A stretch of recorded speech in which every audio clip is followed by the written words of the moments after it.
매일 성경 묵상 나눔입니다. 2024년 7월 11일 목요일입니다. 오늘 묵상하는 본문은 예레미야서 31장 10절에서 22절입니다. 본문을 읽습니다.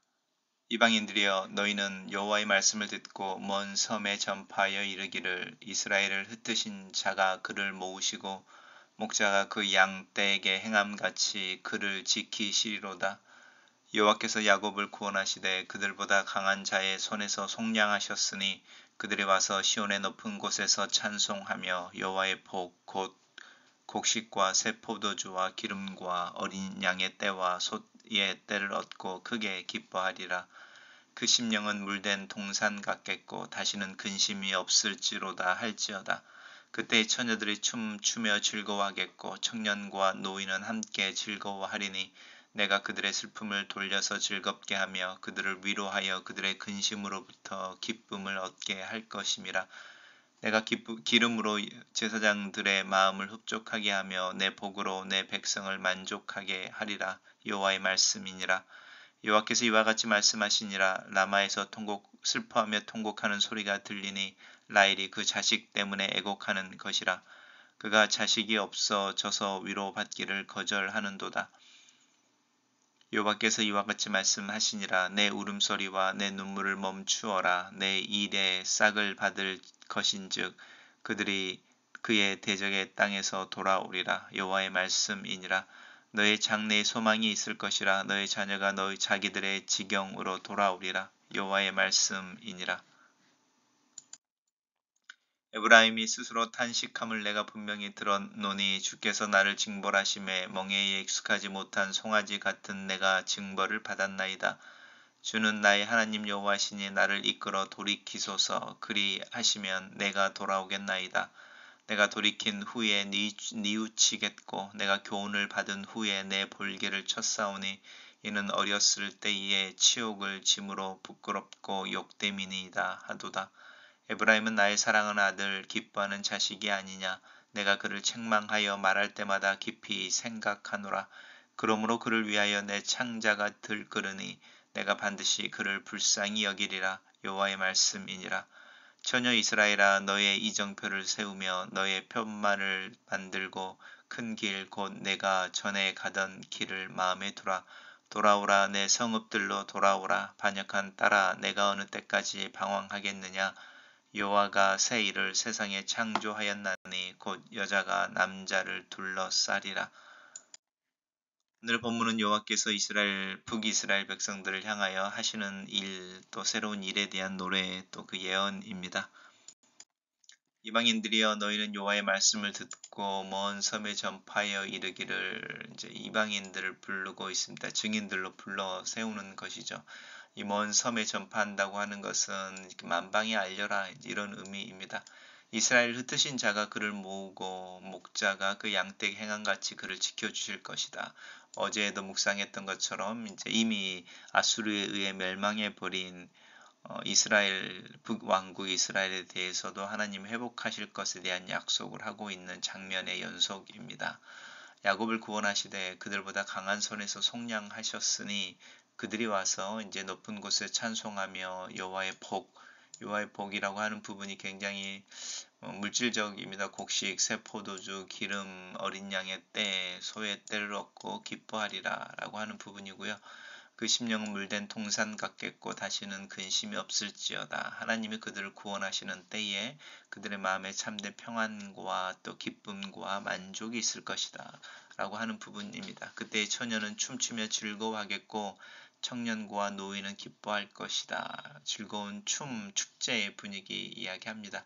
하나님께서 그들의 슬픔, 징계를 받을 때의 고통과 그들의 눈물을 돌려서 즐겁게 하며 그들을 위로하여 주시고 또 그들을 근심으로부터 기쁨을 얻게 해주실 것이다 라고 하나님 회복하시는 때에 대한 이야기합니다. 처녀들은 춤을 추겠고 청년과 노인들은 함께 즐거워할 것이며 제사장들은 하나님 앞에 예배 드리는 예물의 풍성함으로 즐거워할 것이다 라고 하는 부분입니다. 내 복으로 내 백성을 만족하게 하리라.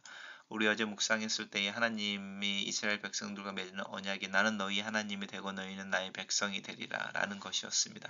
그것이 하나님이 먼저 선택하신 길이고 하나님이 먼저 계시한 거죠. 그래서 내 복으로 내 백성을 만족하게 하리라 라고 하는 하나님의 영광과 하나님의 의로우심이 하나님의 백성들을 살리고 먹이고 만족하게 하실 것이다 라고 하는 부분입니다. 그러나 이것이 이제 미래에 회복되어지는 거고 지금의 형편은 그렇지 않죠. 북왕국은 이미 멸망하여 이제 열방 중으로 흩어져 버린 상태이니까요. 남아에서 통곡하는 소리가 들린다. 라헬이 그 자식 때문에 왜곡한다. 라고 하는 이 표현은 이제 구약 성경에서 나오는 이렇게 약간 벌써 관용구처럼 쓰여지는 표현입니다. 이 그 이스라엘 죄송합니다. 그 요셉이 애굽에 노예로 팔려갔을 때도 이 예언이 있었고요. 또 예수님 애굽으로 건너갈 때에도 사실 이 부분이 언급되어지기도 합니다. 이 라헬이라고 하는 이 야곱의 가장 사랑했던 여인이죠. 그 자식 때문에 왜곡한다라고 하는 부분은 이제 이스라엘 백성들에게 오는 어떤 그 위협 또 곤란 이런 부분 그리고 그것을 슬퍼하는 어떤 어머니의 마음 이런 부분이죠. 그가 자식이 없어져서 위로받기를 거절했다라고 하는 부분인데요. 이 라헬이라고 하는 상징적인 이제 그 예언을 써서 특별히 그리고 특별히 왜 라헬일까라고 할 때 북이스라엘이고 북이스라엘은 이제 여로보암이라고 죄송합니다. 에브라임 지파를 이야기하고 있고 에브라임 지파는 요셉이라고 하는 라헬의 아들과 연관되어진 지파이기도 합니다. 그래서 이제 하나님께서 위로해 주시는 거죠. 눈물 소리야 눈물과 울음을 멈춰라. 너의 수고에 싹이 있을 것이다. 그리고 너의 자녀들이 돌아올 것이다. 그리고 장래에 소망이 있을 것이고 너의 자녀들이 자기 지경으로 돌아오리라. 여호와의 말씀이니라. 라고 하는 부분이 이제 큰 위로이고 실제로 이 부분이 요셉의 이야기 속에서 이렇게 어, 성취되어지고 또 요셉의 이야기와 이제 비유처럼 연결되어지고 있습니다. 자연스럽게 이제 에브라임 이야기가 나오는 걸 볼 수 있죠. 북이스라엘과 관련되어진. 그래서 이제 에브라임이 북이스라엘의 장자 지파로서 하나님 앞에서 징계를 받을 때에 이제 회개하는 장면입니다. 내가 징계를 받았습니다. 인정하는 거죠. 하나님은 나의 하나님이시고 여호와이시니 이제 나를 돌이켜 주십시오. 이렇게 이야기합니다. 그리고 하나님께서 나를 훈육하실 때에 내가 돌이키고 하나님께서 나를 가르치실 때에 이렇게 내 스스로를 겸비하게 하겠습니다. 라고 하는 부분입니다. 그래서 아브라함 나의 사랑하는 아들 여기서부터 이제 화자가 바뀌는 부분이죠. 하나님께서 에브라임 지파를 향해서 고백하는 거죠. 우리 어제는 아버지라고 이제 하나님이 당신을 소개했었는데 오늘은 에브라임을 아들로 부르면서 하나님과 에브라임 또 북이스라엘 왕국과의 관계를 설정해 내십니다. 너는 내 사랑하는 아들 기뻐하는 자식이 아니냐. 우리가 예수님께서 세례받고 물에서 올라오실 때 하늘에서 있었던 소리이죠. 내가 그를 책망하여 말할 때마다 오히려 깊이 생각한다. 그래서 내가 너를 이렇게 훈계하고 훈육하지만 내 마음은 슬픔으로 또 네가 받고 있는 그 고통에 공감하는 고통으로 내 마음은 힘들다. 이제 이렇게 이야기합니다. 그래서 반드시 내가 너를 불쌍히 여기고 회복할 것이다. 이렇게 이야기하면서 다시 이제 이스라엘을 불러내고 있죠. 너는 이정표를 세우며 편말을 세우고 큰 길, 전에 가던 길을 마음에 두라. 돌아오라. 성읍들로 돌아오라. 반역한 딸아 네가 어느 때까지 방황하겠느냐. 하나님께서 새 일을 세상에 창조하셨다라고 하는 부분은 이 에브라임이 이야기하고 있는 말들에 대해서 이제 동일하게 이스라엘 모든 지파들이 회개의 이야기를 할 것을 하나님께서 요청하고 있습니다. 단락을 요약해 보겠습니다. 하나님은 이스라엘의 목자, 위로자, 아버지로서 그들을 구원해 주시고 기쁨과 만족을 안겨 주실 것이며 북이스라엘은 잘못을 누이치고 온 마음으로 하나님을 사랑하게 될 것이다. 이렇게 요약해 봤습니다. 매일 성경의 묵상 나눔입니다. 하나님은 목자가 맹수의 발톱에서 양을 구해내듯이 강대국의 압제에서 이스라엘을 구원하실 것입니다. 목자가 양떼를 푸른 풀밭과 쉴만한 물가로 인도하듯이 이스라엘을 하나님이 마련하신 복으로 인도하실 것입니다. 선한 목자이신 주님은 우리를 주님의 목장으로 인도하고 계십니다. 도착하기까지 난관이 있더라도 주님의 음성을 듣고 따라가면 물된 동산 같은 주님의 목장에 마침내 도착할 것입니다.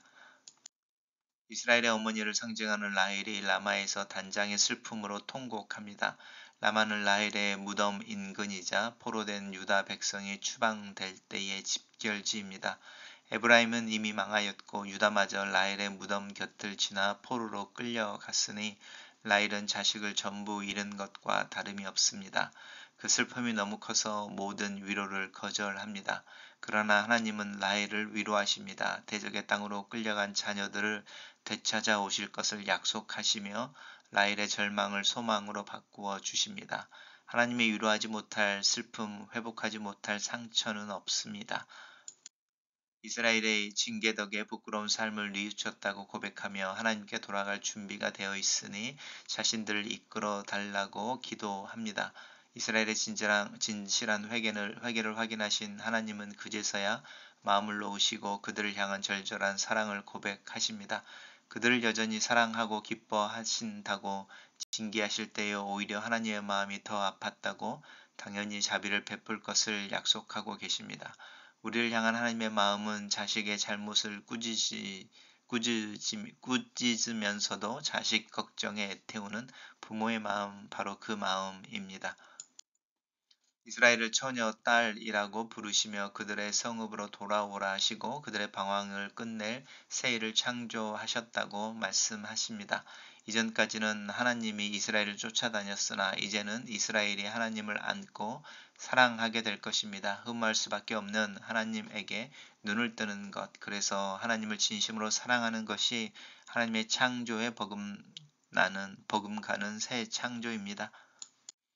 살아계신 하나님, 하나님을 찬양합니다. 하나님 안에서 평화를 발견하고 하나님이 주시는 기쁨과 만족으로 하루를 살기를 기도합니다.